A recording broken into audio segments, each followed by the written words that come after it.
This is a story from Just Stupid, written by Andy Griffiths, and it's called Chubby Bubbies. It's Lisa McInerney's birthday party. Lisa and all the girls are in the corner of the room looking at her presents. Danny and I are standing at the food table staring at the biggest bowl of marshmallows we've ever seen. Bet I can fit more marshmallows in my mouth than you can, says Danny. Bet you can't. Want to make $1 million bet? No, I say. Why not, says Danny, looking disappointed. You haven't got $1 million. I don't need $1 million, he says, because I'm going to win. As if, I say. M2, says Danny. Not, I say. So you win, says Danny. No way. Suit yourself, says Danny. You're out. But I wasn't in. All right, says Danny. If you're going to be whingy about it, then you're in. But I'm warning you, you're testing my patience. He picks up the marshmallow from the bowl. Danny, I say, for the last time, I'm not playing Chubby Bubbies. Danny's face drops. You're just trying to act mature in front of Lisa, he says. I am not, I say. But he's right. I've been trying very hard to be mature and grown up since I ended up in my undies in front of her at the school social. It's been going pretty well too.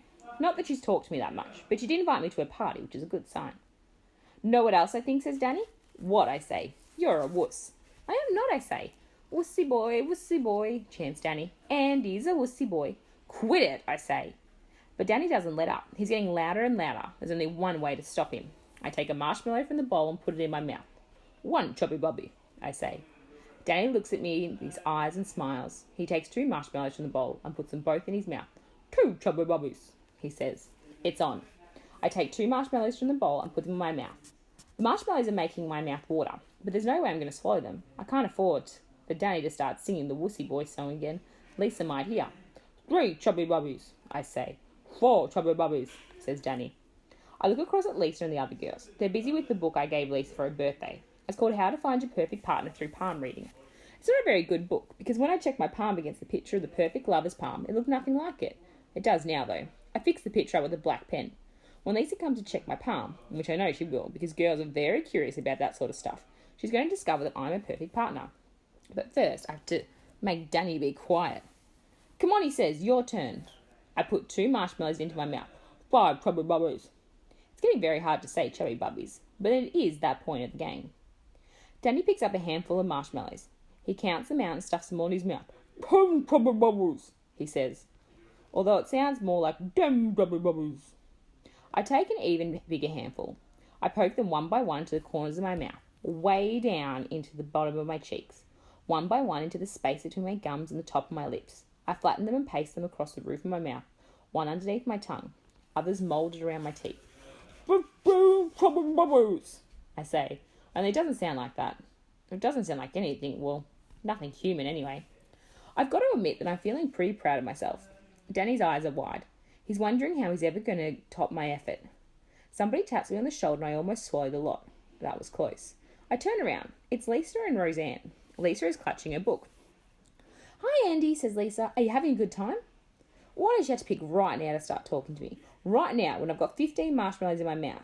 I can't talk to her because I'd have to swallow them, and I can't swallow them because I'll lose the competition and owe Danny $1 million. But I can't not talk to her because, well, she's the most beautiful girl I've ever met, and I can't let her find out I've stuffed my mouth full of marshmallows because then the most beautiful girl I've ever met will think I'm more silly than she already does. I do the only thing possible. I nod. Pretty rude to just nod when somebody asks if you're having a good time. I know, but maybe she'll think I'm the strong, silent type. She smiles. That's good. Have you had something to eat? If only she knew the truth. I nod again. Lisa frowns. Are you all right? She says. I nod for the third time.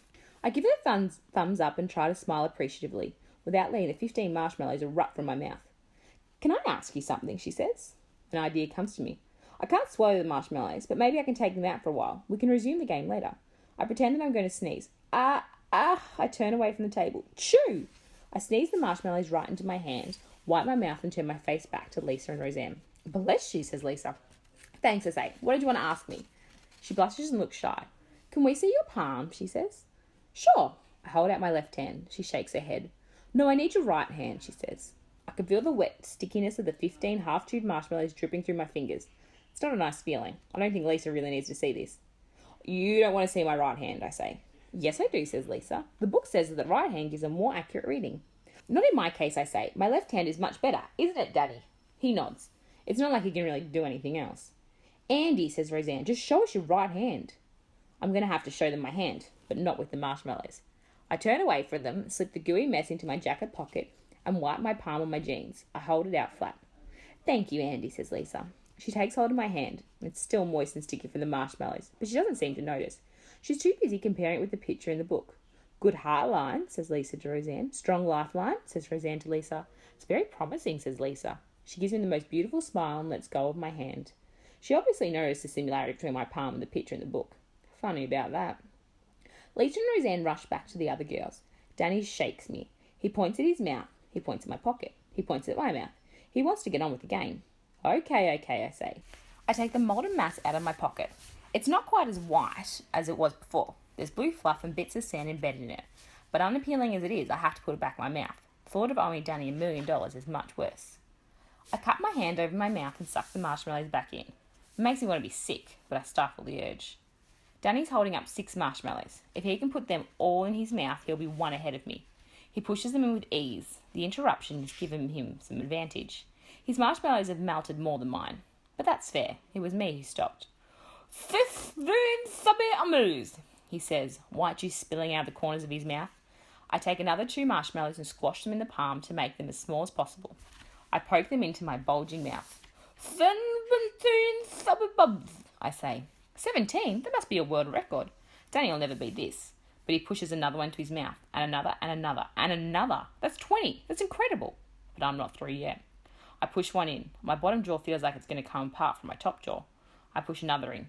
My head's going to explode. My eyeballs are going to pop out. I push the 20th marshmallow in. It pops straight back out. I pick it up and use a straw from my drink to push as far into my mouth as I can. I've done it. We're even. I'm about to try for 21 when I feel another tap on my shoulder. Andy. I turn around. It's Lisa again with the book. Sorry, she says. I just need to check your Mount of Venus. She grabs my hand and pokes the fleshy part at the base of my thumb. She looks across to the girls. It's true, it's true. The girls all come running over. Lisa displays my hand to them. See? Holding out the picture of the book. It's the same. Let's have a look at this other hand, says Roseanne. She grabs my left hand. A perfect match, she announces. Lisa beams. Can't believe how well she's fallen for my trick. I only wish I didn't have 20 marshmallows in my mouth. I think I'd be as happy as she is. You have to kiss now, says Roseanne. Come on, Andy, kiss Lisa. Somebody throws a handful of glitter over us. Lovers, they cry. Lisa closes her eyes and puts her cheek forward. It's the most beautiful cheek I've ever seen. It's like the cheek of a princess in a fairy tale. It's a lovely pink colour, and the glitter is making it sparkle. I want to kiss her. I really do, but I can't. What I really want to do is sneeze. For real this time. And I think a bit of glitter has gone up my nose. And when you're holding 20 marshmallows in your mouth and you're standing in front of the most beautiful girl in the universe, it's a bit of a worry. I've got to swallow. I've got to swallow before I sneeze. But I can't. It's like trying to swallow a wet face washer. I simply got too much in my mouth. I try to turn away and put my hands over my mouth, like when I did the fake sneeze, but I can't. Lisa's holding my right hand. Roseanne is holding my left. There's no stopping it. I wrench my hand away from Roseanne and try to put it across my mouth in time. Chew! Too late. The marshmallow mush comes leaping through my fingers. It's like a white foam on the edge of a breaking wave. He's frothing at that mouth, screams Roseanne. He's got rabies! The remains of 20 half-chewed marshmallows have gone all over the front of my shirt, my jeans, my shoes, and the carpet. At least they didn't go over Lisa. Correction. At least most of them didn't go over Lisa. She hasn't noticed yet, but a glob of marshmallows land right in the middle of her cheek. And it looks a lot like, well, I don't want to say, but what comes out the back end of birds. Everyone's staring at me. You poor thing, says Lisa, rubbing my back. Are you feeling okay? Hey, she thinks I'm sick. Maybe this is not so bad after all. I bend over and groan. Must have been an off marshmallow, I say. I look up. Danny is dancing around the room. I win, he cries, I win! Everyone is staring at him. I'm trying to signal to him to shush up, to let him know that I've conceded victory if only he'll shush up. But he doesn't take the hint. What do you mean, Danny, says Lisa, puzzled. You spew, you lose, says Danny, and he spewed. I did not spew, I say, I sneezed. Same difference, he says. You owe me $1 million. What are you talking about, says Lisa. What did you win? Chubby Bubbies, said Danny. 20 marshmallows each, but he couldn't hold his. And what has happened dawns on everybody, and their looks of sympathy turn to disgust. Danny starts up his victory dance again. 20 marshmallows, 20 marshmallows. I fold my arms, roll my eyes, and shake my head. He's so immature, I say to Lisa. He's not the only one, says Lisa. What can I say? How can I make her understand that I don't want to play Chubby Bubbies? That Danny left me no choice? I know what you're thinking, I say. You do, says Lisa, picking up a marshmallow and squeezing between her thumbs and fingers. What am I thinking? You're thinking that I'm really immature and gross and disgusting. That's right, says Lisa, but that's not all. It's not? No, she says. I also think you've got a very big mouth. Right, I say. But not as big as mine, she says. Lisa puts the marshmallow into her mouth without taking her eyes from mine. One chubby bubby, she says.